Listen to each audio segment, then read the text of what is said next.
संवादी के दूसरे सत्र में अब साहित्य और कविता की दुनिया से परे, आर्टिफिशियल इंटेलिजेंस की दुनिया से परे अब हम सियासत, राजनीति की दुनिया में चलते हैं।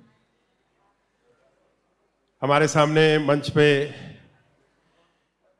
रागिनी नायक जी, कांग्रेस की प्रवक्ता, टेलीविजन का एक चर्चित चेहरा। आप लोग शायद रोज ही किसी न किसी डिबेट में रागिनी जी को देखते होंगे। रागिनी जी का मंच पे बहुत बहुत स्वागत है संवादी के मंच पर। मैं गुरु प्रकाश पासवान जी, जो कि भारतीय जनता पार्टी के न सिर्फ राष्ट्रीय प्रवक्ता हैं और दलित और बौद्धिक चिंतन को लेकर इन दिनों देश के खास वर्ग में जिस तरह इनकी माइंड ब्लोइंग स्पीच आप लोग सुनते होंगे, तो आज वो हमारी मंच को शोभा बढ़ा रहे हैं। गुरु प्रकाश पासवान जी का भी मैं तहे दिल से जागरण संवादी के मंच पे स्वागत करता हूँ। सियासत में जब भाजपा और कांग्रेस आमने सामने हो तो फिर विषय की तो कोई सीमा है नहीं।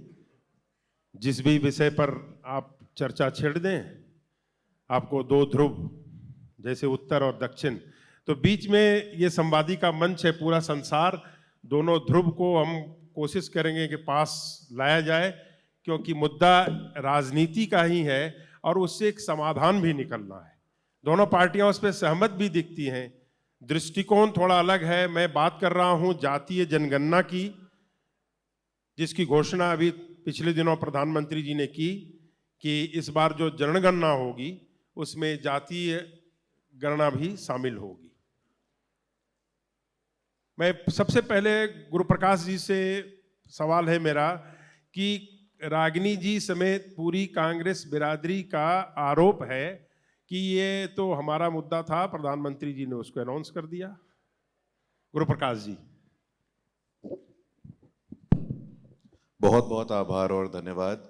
सबसे पहले मैं इस कार्यक्रम के प्रमुख आयोजकों में से एक और हमारे परिवार से बहुत समय से जुड़े रहे अनंत विजय जी का हृदय की गहराइयों से आभार व्यक्त करता हूं कि आपने मुझे यहाँ बुलाया और इतना सम्मानित किया। मंच पे उपस्थित मनोज जी, मंच पे उपस्थित वरिष्ठ नेता, और रागिनी जी की राजनीति को देख करके हम लोग बड़े हुए हैं। 2005 में आप डूसू की अध्यक्षा रहीं और लगातार आप चुनाव भी लड़ रही हैं और सक्रिय राजनीति में है। जैसा कि आपने सवाल पूछा, इसकी शुरुआत में करना चाहता हूं कि उत्तराखंड की देवभूमि से। उत्तराखंड की देवभूमि को मैं प्रणाम करता हूं कि अभी धाकड़ धामी जी भी बैठे हुए थे और धामी जी ने बाबा साहेब अंबेडकर का जो संकल्प था यूनिफॉर्म सिविल कोड देश में सबसे पहले यहां लागू किया। मुझे लगता है ये सम्मान का बात है और बहुत गौरव का विषय है ये हमारे लिए। देखिए मनोज जी, हमारे ऊपर आरोप लगते हैं, जातिगत जनगणना का विषय आता है, लेकिन मैं आपको एक बात स्पष्ट कर देना चाहता हूं। हमारे संसद में जितनी भी संख्या हो, हम 2 सांसदों की पार्टी भी रहे हैं और 303 सांसदों की पार्टी भी रहे हैं, लेकिन सामाजिक न्याय और वंचित, शोषित, पीड़ित के सम्मान के लिए हमने हमेशा संघर्ष किया है। मैं आपको उदाहरण के साथ बताना चाहता हूं। जब मात्र हमारे 2 सांसद थे, आप आर्काइव्स में जाकर के भारतीय जनता पार्टी के 1985 और 1986 के रिकमेंडेशंस को देखिए, हमारे पॉलिटिकल रेजोल्यूशन को देखिए।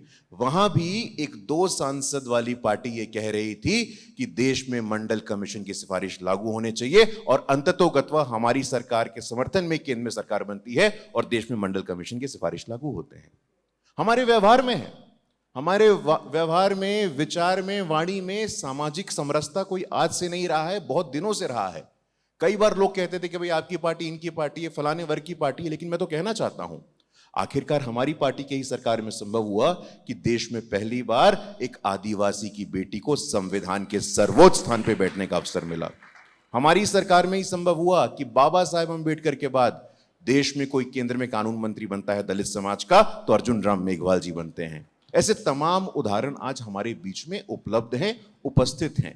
लेकिन अकारण कई बार ये कहा गया, और ये मौजू है यहां पे बात करना, हम संविधान के 75वें वर्ष में हैं, ये 75 ईयर्स ऑफ कॉन्स्टिट्यूशन है, और ये 100 ईयर्स ऑफ अटल बिहारी वाजपेयी जी भी है, ये 135th ईयर ऑफ बाबा साहेब अंबेडकर है, ये 60 ईयर्स ऑफ एकात्म मानव दर्शन है। कहने का अर्थ है कि बहुत पावरफुल मोमेंट है और ऐसे मोमेंट पे निश्चित रूप से हमें सामूहिक रूप से आत्ममंथन और विवेचना करने की आवश्यकता है और हम पाएंगे कि वास्तव में सामाजिक न्याय और बाबा साहेब के संकल्प को पूरा करने का किसी ने ताकत और पराक्रम दिखाया है तो इस बार ही नहीं, पहले भी भारतीय जनता पार्टी ने भी दिखाया है और आगे भी भारतीय जनता पार्टी ये सुनिश्चित करेगी कि शोषित, वंचित, पीड़ितों को सम्मान मिले, प्रतिनिधित्व मिले और भागीदारी मिले।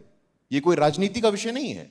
मैं देखता हूं आजकल हमारे विरोधी पक्ष के लोग अक्सर कहते हैं, मैं कल ही उनका वीडियो देख रहा था। देखिए, बहुत अच्छी बात अभी प्रसून जोशी जी ने कही थी कि एक बहुत बड़ा वर्ग है जो अव्यक्त है।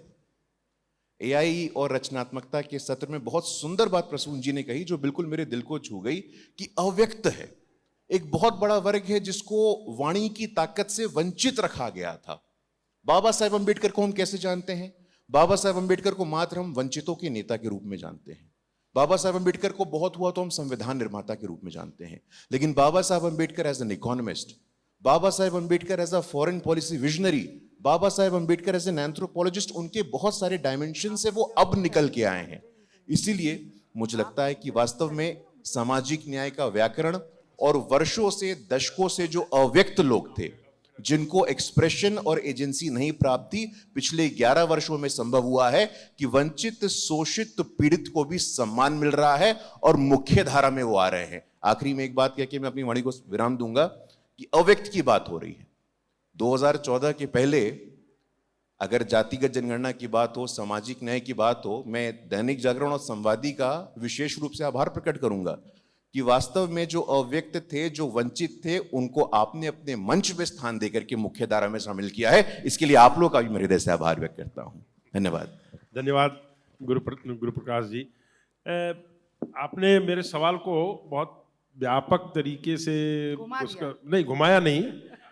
घुमाया तो नहीं मैं कहूँगा, लेकिन मैं रागिनी जी आप उसी पहला ही सवाल जो गुरुप्रकाश जी से था जी, सेम आपसे वही सवाल है। लोग यही कहते हैं कि कांग्रेस के पास खासकर राहुल गांधी जी के सारे मुद्दे हवा हवाई या फुस होते जा रहे हैं, तब उन्होंने जाति का कार्ड, ट्रम्प कार्ड खेलने की कोशिश की है।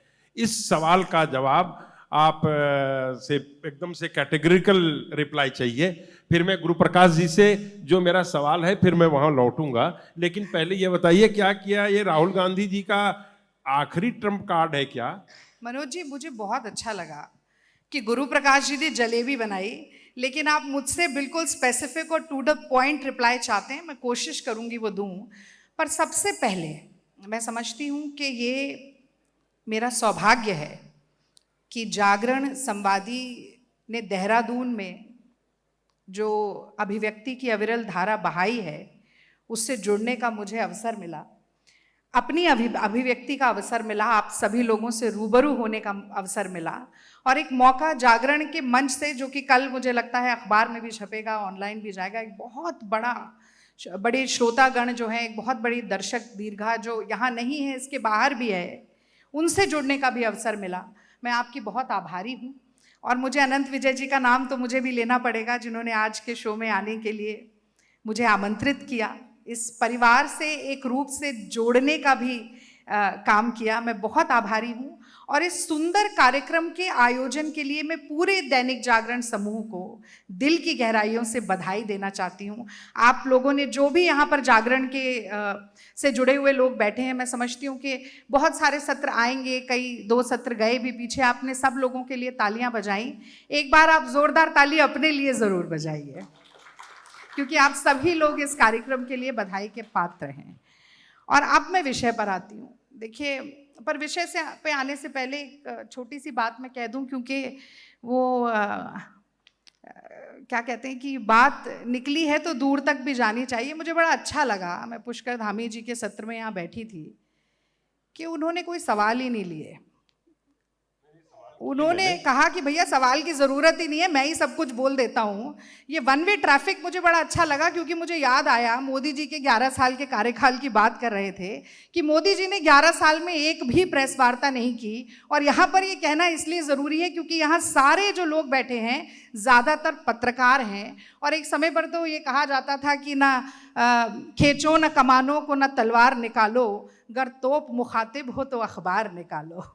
आज भी अखबार का तो रागिनी जी वही आप तेवर है। सफाई दे दीजिए, कोई बात नहीं, पर नहीं, अब सफाई मैं की जवाब- बात नहीं है, मेरे आप प्रश्न टोका-टोकी कर रहे हैं। आप अपने प्रश्न पर मैं उसी पर आ गुरु प्रकाश जी रही हूँ, आपसे मैं दोनों विषय से पर आ रही कहूंगा। हूँ, अब मैं विषय पर आ रही हूँ। जी जी तो देखिए, जब भी जातिगत जनगणना की बात होती है और उस पर की जा रही राजनीति की बात होती है, तो मुझे लगता है कि ये कहना बहुत जरूरी है कि हाथी के खाने और दिखाने के दांत में कितना अंतर है, कि कथनी और करनी के बीच में कितनी बड़ी खाई है, कि सच और झूठ के बीच की जो उलटबासी है वो जनता के सामने आनी बहुत जरूरी है। और वो मैं इसलिए कहना चाहती हूं कि लोकसभा के चुनाव से लेकर अभी तक साल भर हुआ है, हम भूले नहीं हैं। बटोगे तो कटोगे, एक हैं तो सेफ हैं। पहलगांव में बहुत ही कायराना बुजदिलाना आतंकी हमला होता है तो धर्म पूछा जाति नहीं। पूरे देश में ये नैरेटिव सेट करने वाले अचानक मोदी जी इस पर यू टर्न ले लेते हैं, तो भैया दुख इस बात का होता है कि अभी तक जो झुंझुना बजा रहे थे ना, एक है तो सेफ हैं और बटोगे तो कटोगे, वो लोग बेचारे मुंह की उन्हें खानी पड़ती है और भयंकर अपच का वो शिकार हो जाते हैं। सबसे बड़ी दुख और पीड़ा एक कांग्रेसी होने के नाते मुझे ये होती है कि अब वो कैसे मुंह दिखाएंगे। और चूंकि भाजपा के एक बहुत बड़े नेता को क्रोनोलॉजी बहुत पसंद है, तो मैं जरा क्रोनोलॉजी बताकर ये दिखाना चाहती हूं कि राहुल गांधी जी ने जिस तरह से जातिगत जनगणना का अलख जगाकर दलितों, अल्पसंख्यकों, अनुसूचित जनजाति के लोगों में उनकी संख्या बल की चेतना को जागृत करके, कि संख्या बल के आधार पर अधिकार मिले, इस चेतना को जागृत करके एक बार फिर मोदी जी के घुटने टिकाने का काम किया। जैसा कि भट्टा परसौल के आंदोलन के बाद भूमि अधिग्रहण बिल पर जो ऑर्डिनेंस मोदी सरकार लेकर आई थी, उस पर घुटने टिकाने का काम किया था। आप कह रहे हैं कि ट्रंप कार्ड फेल हो गया, मैं आपको बता रही हूं कि कौन कौन से कार्ड चले और वो जनता के मुद्दों पर लड़ाई लड़ने के कारण चले। उसके बाद भी मैं आती हूं, 700 किसानों की शहीदी हो जाती है 3 काले कानून के लिए। राहुल गांधी ट्रैक्टर लेकर जाते हैं संसद तक, खड़े होते हैं उस अन्नदाता के साथ जिसे नरेंद्र मोदी जी खालिस्तानी आंदोलन जीवी और उनके तमाम लोग आतंकवादी और पता नहीं क्या क्या कहते थे। 3 काले कानून वापस लेने पड़ते हैं। इसी तरीके से ये जातिगत जनगणना पे यू टर्न है। कैसे है उसकी क्रोनोलॉजी मैं अब आपको बताती हूँ। तो 2019 में मोदी सरकार के कैबिनेट की बैठक होती है। उसके बाद पीआईबी को एक नोटिफिकेशन जारी होता है जिसमें लिखा होता है कि 2021 में जातिगत नहीं, सिर्फ जनगणना होगी। उस जनगणना के लिए 8,700 करोड़ रुपए का आवंटन होता है। 9 महीने का समय काल दिया जाता है, लेकिन जाति CASTE कास्ट इस शब्द का उल्लेख नहीं होता। ये 19 की बात हो गई। फिर 2021 आता है। 2021 में रक्षा निखिल खड़से, जो उस वक्त केवल सांसद थी, अब मोदी सरकार में मंत्री भी हैं, वो संसद के पटल पे खड़े होकर अपनी ही सरकार से प्रश्न करती हैं कि जुलाई आ गई है, क्या 2021 में जातिगत जनगणना होगी? तो नित्यानंद राय गृह मंत्री MOS जवाब देते हैं कि मोदी सरकार जातिगत जनगणना नहीं कराएगी। सुप्रीम कोर्ट में उसी साल सितंबर में एक एफिडेविट मोदी सरकार दायर करती है और कहती है कि जातिगत जनगणना कराना मोदी सरकार की नीति में नहीं है। फिर वो कोविड काल आ जाता है, थोड़ा समय बीत जाता है। 2024 में चुनाव प्रचार जब चरम पे होता है, मोदी जी एक इंटरव्यू देते हैं और कहते हैं राहुल गांधी और कांग्रेस पार्टी की जातिगत जनगणना की मांग अर्बन नेक्सल सोच है। और याद कीजिएगा, बहुत पुरानी बात नहीं है, जब चुनाव चल रहा था और राहुल गांधी जी एक हाथ में संविधान लिए थे और दूसरे हाथ को उठा उठाकर कह रहे थे कि जाति जनगणना की मांग करेंगे, जाति जनगणना करवा के रहेंगे, तो मोदी जी कहते हैं जातियां ही नहीं है देश में, इस देश में तो केवल 4 जाति हैं, गरीब, महिला, किसान और नौजवान। तो जब अपने लिए वोट मांगना होता है तो मोदी जी OBC हो जाते हैं, लेकिन जब राहुल गांधी जातिगत जनगणना की बात करते हैं तो देश में केवल 4 ही जातियां हैं, जातियां ही नहीं हैं। और उसके भी आगे आ जाते हैं। इसी साल बजट के सत्र में केवल 575 करोड़ रुपया आवंटन किया जाता है सेंसस डिपार्टमेंट को, यानी कि करीब 10,000 करोड़ रुपया लगना है जातिगत जनगणना में। आवंटित पैसा कितना है? 575 करोड़। फिर वापस ले जाती हूँ आपको, हाथी के दांत खाने के और दिखाने के और। मैंने तो बहुत ताली बजाई थी। मनोज जी एक लाइन और बोल दूं, एक लाइन और बोल दूं, एक लाइन बोल दूं। मैंने बहुत ताली बजाई जब मुझे पता चला कि भैया महिला आरक्षण होने वाला है। मैंने कहा अरे ये तो मोदी जी ने कमाल कर दिया। कांग्रेसी हूं पर महिला हूं, मुझे लगा सशक्तिकरण होगा, पर उस महिला आरक्षण को इतना किंतु परंतु इफ बट जातिगत जनगणना डिलिमिटेशन के चक्कर में फंसाया कि अब न जाने कब होगा। मोदी जी चाहते पूर्ण बहुमत की सरकार, पिछली बार दोनों राज्यसभा लोकसभा में इनके पास पूर्ण बहुमत था। आज इसी देहरादून में, इसी उत्तराखंड में 33% महिला विधायक होती, पर मोदी जी ने ये चाहा नहीं। और एक मैं अंतिम बात कह दूं, फिर आप सवाल पूछेगा। वो हमारे छोटे भाई हैं गुरु प्रकाश, वो कह रहे हैं हम तो सामाजिक न्याय करते रहे। सीधी में भाजपा का नेता एक दलित व्यक्ति के मुंह पर पेशाब करता है। उसी 9 जून के दिन, जिस दिन मोदी जी अपनी तीसरी बार प्रधानमंत्री होने की शपथ ले रहे थे, छतरपुर में एक लड़का दलित राशन मांगने जाता है, उसे गोली मार दी जाती है। योगी जी जब दलितों से मिलने जाते हैं, उन्हें साबुन से रगड़ रगड़ कर नहलाया जाता है। उड़ीसा में कुछ ही दिन पहले की बात है, घास खिलाकर, नाली का पानी पिलाकर आधा सर मुड़ दिया जाता है। अरे रागिनी जी, आप वो इंस्टांस गिनाने तो से या सामाजिक जाति न्याय, आप कहां सामाजिक न्याय की बात कर रहे हैं? ये दत्तात्रेय जी ने बोला है ना, समाजवाद हटा दीजिए संविधान से, कि नहीं बोला है? समाजवाद का नारा क्या था, आप मुझे बताइए। लोहिया का नारा क्या था? जिसकी जितनी संख्या भारी उसकी उतनी हिस्सेदारी। फिर कांसीराम ने वही बोला। उसके बाद कौन सा नेता है जो ये बात बोल रहा है? जितनी आबादी उतना हक, राहुल गांधी बोल रहे हैं। आप समाजवाद शब्द ही हटाने की बात कर रहे हैं संविधान से। आपके राहुल गांधी जी की इसी सवाल पे मेरा सवाल है कि जिसकी आबादी जितनी है उसको उतना हक मिलना चाहिए। अभी मैं थोड़ा सा विषयांतर होगा, लेकिन मैं वहीं फिर लौटूंगा कि हाँ, मैं गुरुप्रकाश जी, मैं चूंकि इनके सवाल से एक सवाल जवाब से एक सवाल, हम सवालों से नहीं डरेंगे, हम तो सवालों के डरना नहीं है, हम जवाब देंगे। हम विपक्ष में हैं, पर सवाल हमसे जनसंख्या, एक मिनट, जनसंख्या नियंत्रण का कार्यक्रम कांग्रेस की सरकारों ने चलाया, इंदिरा जी ने चलाया। आपके कहे पे मैं मान लेता हूं कि कांग्रेस सरकार या इंदिरा जी के कहे पे लोगों ने, पढ़े लिखे समाज ने, जिस भी तबके की आप बात कर लें, उन्होंने जनसंख्या नियंत्रित की। तो अब तो आपके नेताजी का जो नारा है कि जिसकी जितनी आबादी उसकी इतनी हिस्सेदारी, तब तो जिसके बच्चे कम हैं, धीरे धीरे उन्होंने वर्षों से अपनी संख्या कम कर ली, 1 या 2 बच्चे रहे, तो अब तो उनकी हिस्सेदारी कम हो जाएगी। तो आपके नारे पे चलकर एक विकासवादी जो सोच थी कि जनसंख्या को नियंत्रित करने के लिए कम संतान पैदा करें, उस रास्ते पर जो चले, तो अब तो वो ठगा हुआ महसूस करेगा राहुल जी के नए नारे पे। आपको लगता है कि जातिगत जनगणना होगी तो अल्पसंख्यकों की संख्या सबसे ज्यादा आएगी?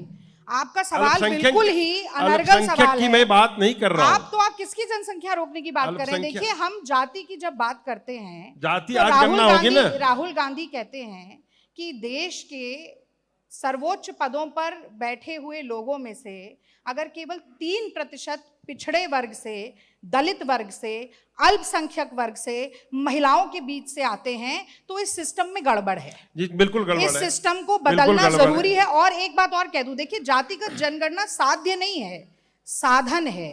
साध्य क्या है? उसके बाद आरक्षण की जो सीमा है, जब आपको पता चलेगा कि ओबीसी और दलित इस देश में 70-80% हैं, तो आपको ओबीसी की आरक्षण सीमा भी बढ़ानी पड़ेगी। बिल्कुल बढ़ानी पड़ेगी। उसके बाद आगे जाकर निजी क्षेत्र में भी आरक्षण देना पड़ेगा। आइए गुरुप्रकाश जी, मैं ले जाऊंगा, मैं गुरुप्रकाश जी के पास आ रहा हूं कि मंडल कमीशन की रिपोर्ट 1970 में सौंप दी गई, 80 में। 10 साल केंद्र में आपकी सरकार रही। यदि आप आरक्षण और हिस्सेदारी की बात कर रहे हैं, कांग्रेस के पॉइंट ऑफ व्यू से, गुरुप्रकाश जी आपके पास सवाल है, 10 साल इनकी सरकार रही, लेकिन मंडल कमीशन ठंडे बस्ते में पड़ा रहा। उसकी रिकमेंडेशन को किसी ने पलट के देखा नहीं। राजीव गांधी जी की सरकार रही, इंदिरा जी की सरकार रही। आज राहुल गांधी बेशक उसी आरक्षण, अटल जी की सरकार की बात मैं नहीं कर रहा हूं रागिनी जी, मैं कह रहा हूं 1980 से 90 का जो केवल 90 तक देखेंगे। हाँ, 1980 में रिपोर्ट आई है ना मंडल कमीशन की। मंडल कमीशन की रिपोर्ट जब आई, तो उसके बाद कांग्रेस के कार्यकाल तक देखेंगे। 10 साल आपकी सरकार रही। उसके बाद के इतने साल, 10 साल मोदी जी के। उसके बाद आप प्रचंड बहुमत से राजीव गांधी जी आए थे। तो राजीव गांधी की सरकार मोदी जी नहीं रहे 11 साल। नहीं, बिल्कुल रहे। गुरुप्रकाश जी आप बोलिए। रागिनी जी के बहुत सारे सवाल आपके साथ, आपसे ही है। नहीं, मैं बहुत ही विनम्रता से सुन रहा था। और सत्य विनम्र होता है, असत्य व्याकुल होता है, ये बोलने की जरूरत नहीं होती है। अब मैं आपके बीच में नहीं बोल रहा था। धन्यवाद।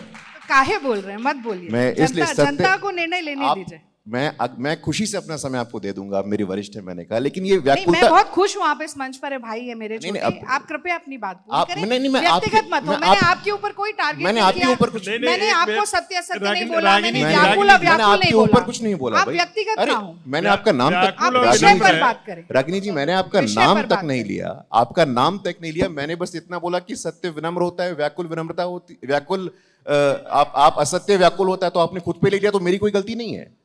और इसी प्रकार से देखिए, मैं बताना चाहता हूं कि आज कांग्रेस के लोग सवाल जवाब की बात कर रहे हैं। 2 दिन पहले ही इमरजेंसी के 50 साल हुए थे। ये सवाल जवाब करने वाले तब कहां थे जब बहादुर शाह जफर मार के सारे अखबार के इलेक्ट्रिसिटी कट कर दी गई थी, तब कहां थे आप लोग? और आज सवाल जवाब कर रहे हैं। बड़ी हंसी आती है, मुझे बहुत ताज्जुब होता है कि ये वही लोग हैं कि लाखों की संख्या में, मैं उसी बिहार से आता हूं साथियों, उसी बिहार में लोकनायक जयप्रकाश को कहना पड़ा था कि सिंहासन खाली करो की जनता आती है। लाखों की संख्या में लोगों को जेल में बंद कर दिया गया था बिना किसी कारण को बताए। ये लोकतंत्र की बात कर रहे हैं मनोज जी, ये विषयांतर लोकतंत्र की बात कर रहे हैं। नहीं, नहीं, ये मैं आपको आपके बीच में विषयांतर नहीं अब लगेगा। नहीं, ये ये देखिए, व्याकुलता है।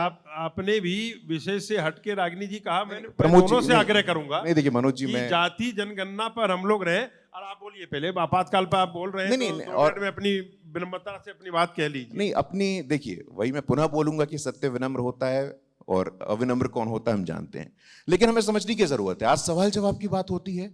लाखों की संख्या में लोगों को मीसाबंदी कर दिया गया था, लाखों की संख्या में लोगों की नसबंदी कर दी गई थी, तब आपका सवाल जवाब कहां गया था? हम पूछना चाहते हैं। राहुल गांधी जी आज बहुत बड़े पैरोकार बने हुए हैं, दलित ओबीसी कर रहे हैं, दलित ओबीसी कर रहे हैं। राहुल गांधी जी से अगर पूछ लिया जाए कि दलित ओबीसी में अंतर क्या होता है, बता नहीं पाएंगे। परसों मैं देख रहा था, उनका एक वीडियो आया है, अति पिछड़ी जाति, अति पिछड़ी जाति, बोल नहीं पा रहे थे।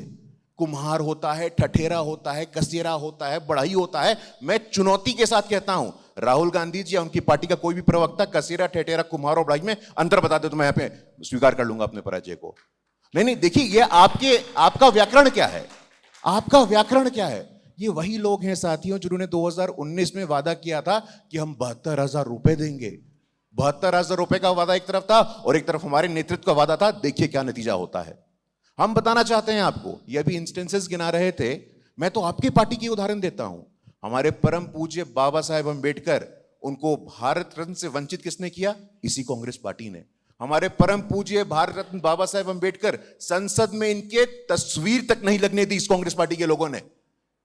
बाबा साहब अंबेडकर को छोड़िए, कांग्रेस पार्टी के रहे बाबू जगजीवन राम। बाबू जगजीवन राम ने, अभी नीरजा चौधरी की पुस्तक आई है, बाबू जगजीवन राम ने कहा कि कांग्रेस पार्टी के कारण इस देश में कभी भी कोई प्रधानमंत्री दलित समाज का नहीं बन सकता है।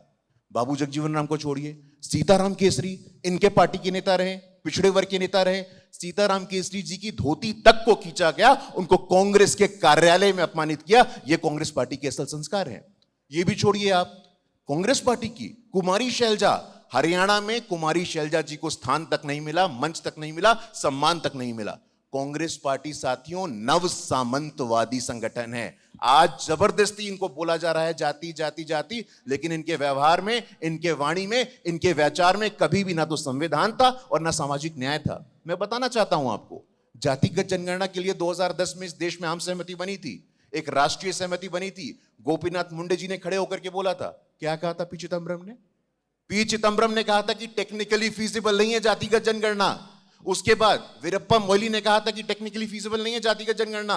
आपके नेता आजकल कम्युनिकेशंस के हेड बने हुए जयराम रमेश कहते हैं कि टेक्निकली फीजिबल नहीं है जातिगत जनगणना करना। और आज राहुल गांधी जी जाति जाति कर रहे हैं। मैं उनको याद दिलाना चाहता हूं, आपके स्वर्गीय पिताजी राजीव गांधी जी ने 1990 में लोकसभा के पटल पे कहा था कि अगर मंडल कमीशन की सिफारिशें लागू होती हैं तो देश में गृह युद्ध हो जाएगा।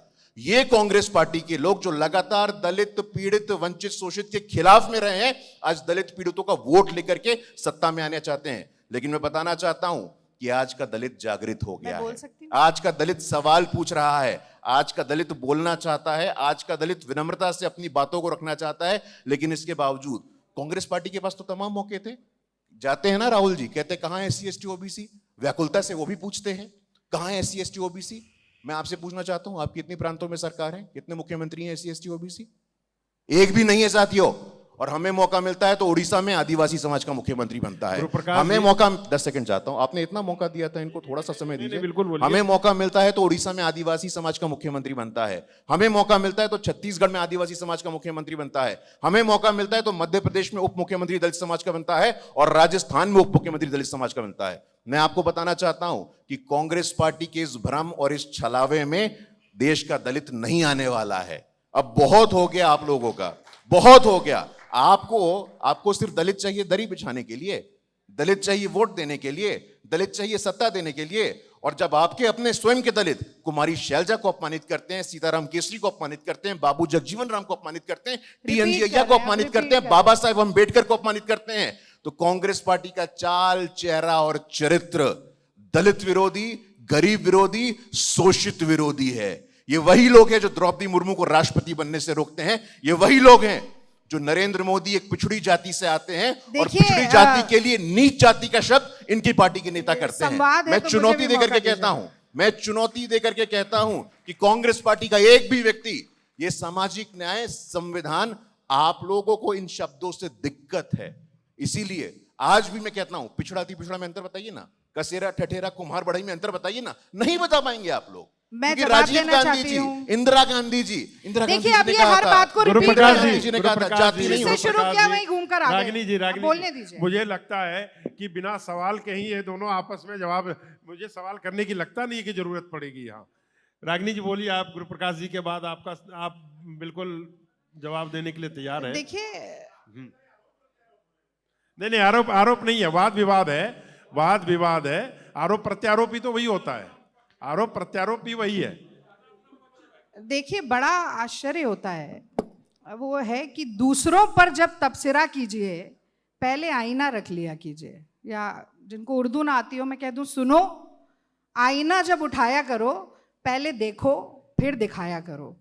तो बाबा साहब भीमराव अंबेडकर, आप उनका नाम ले रहे हैं जिनके बनाए हुए संविधान से धर्मनिरपेक्षता और समाजवाद जैसे शब्दों को ही हटा देने का जो प्रियम्बल है, जो प्रस्तावना है संविधान की, ये शब्द उनके नहीं थे, इंदिरा गांधी के थे। उसकी ये शब्द आत्मा उनके को नहीं थे, खत्म इंदिरा करने गांधी की के थे। बात इंदिरा आपके गांधी नेता ने कर रहे हैं। 1976 आप मुझे में बीच 42nd में मत अमेंडमेंट में, बोलिए, ये झूठ ये है, तरीका ठीक ये नहीं झूठ है। गुरुजी, आपको दोबारा मौका ये मिलेगा, शब्द बोलिए। बाबा साहेब के आप नहीं थे, ये बोलिएगा, शब्द इंदिरा गांधी ये के थे। तरीका ठीक नहीं। गुरुप्रकाश जी, मैंने आपको रागिनी जी, एक सुना, मिनट, एक मैंने मिनट, आपको झूठ सुना। बोला जा रहा है। नहीं, ये क्या तरीका है भाई? झूठ बोला जा रहा है। मैं- ये शब्द आपने अम्बेडकर बहुत के झूठ नहीं बोला, थे, ये मेरी शब्द बारी इंदिरा है, मैं गांधी उस के झूठ थे। का पर्दाफाश ये करूंगी। शब्द इंदिरा आपको गांधी जब जी ने दोबारा मौका 42वें मिले तब संशोधन आप में दिया था। बोलिए। ये झूठ जो नहीं तरीका चलेगा है ये यहाँ। बिल्कुल ठीक नहीं है, रागिनी जी, बिल्कुल प्लीज। ठीक नहीं रागिनी जी, है। एक मिनट प्लीज। मैंने इनका 10 मिनट का सुनिए, भाषण बिना बीच में एक शब्द भी बोले सुना।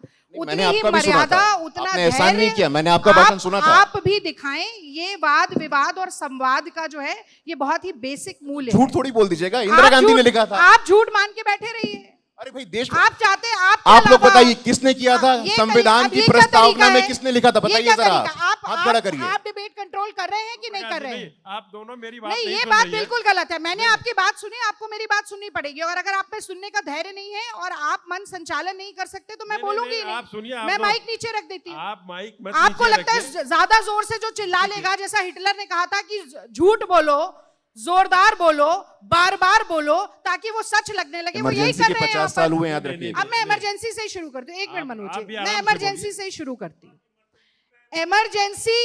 इमरजेंसी इस देश की राजनीतिक सच्चाई है। इमरजेंसी लगाई गई, एक मिनट, इमरजेंसी लगाई गई जिसके बारे में इंदिरा जी ने स्वयं खेद प्रस्तुत किया था।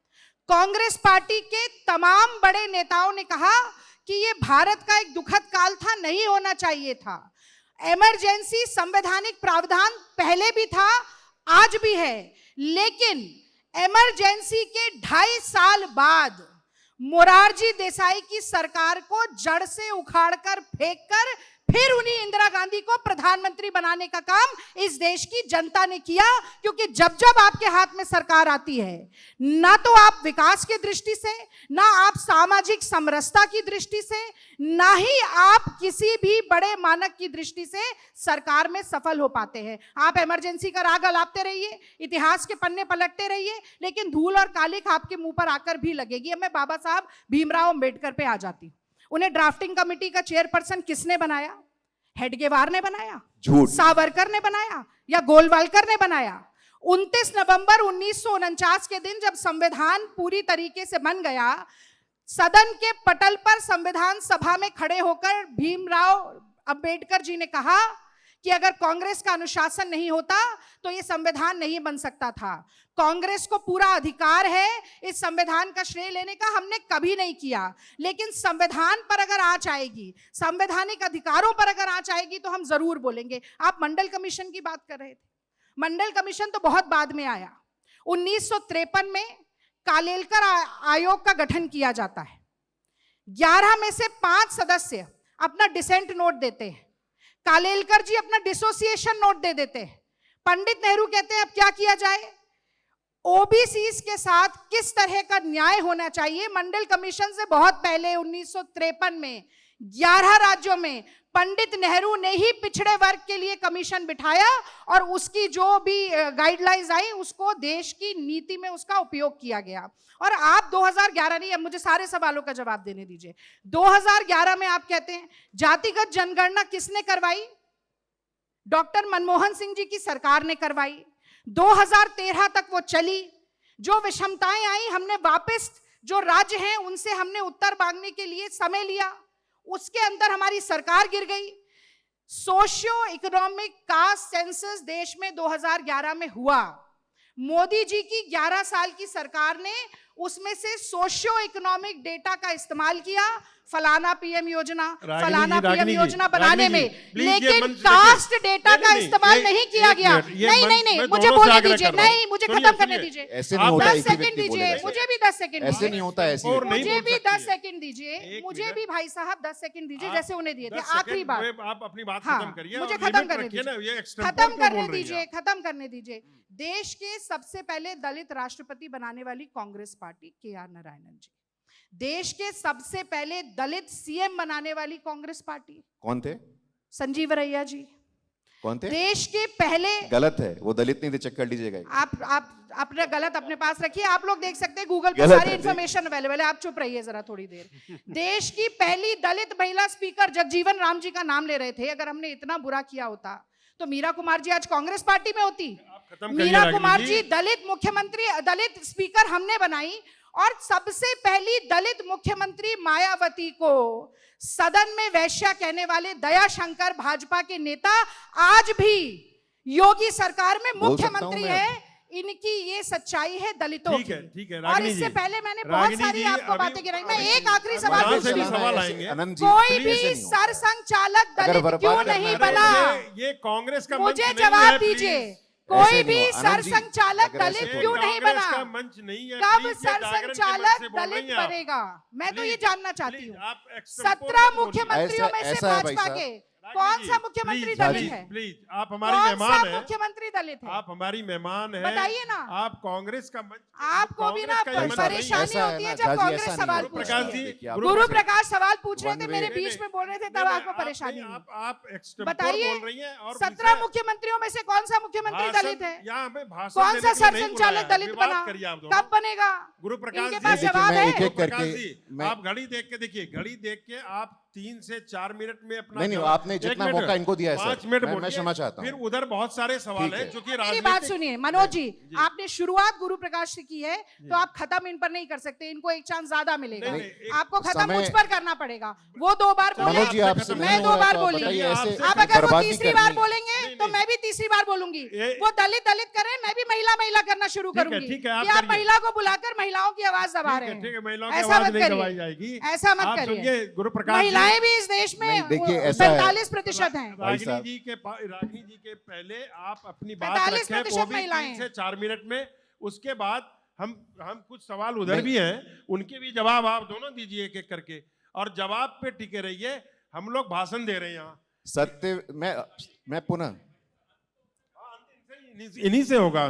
देखिए, सत्य विनम्र होता है, असत्य व्याकुल होता है। ये दिख रहा है आप लोगों को, मैं आगे कुछ नहीं बोलूंगा, लेकिन हमें समझना चाहिए लगातार झूठ, लगातार 1976 में संविधान की प्रस्तावना, बाबा साहेब अम्बेडकर ने कहा था the soul of the constitution is embodied in the preamble of the constitution. उस संविधान की आत्मा का हत्या कर दिया इन लोगों ने और वहां पे 2 नए शब्द डाल दिए। किसने किया था?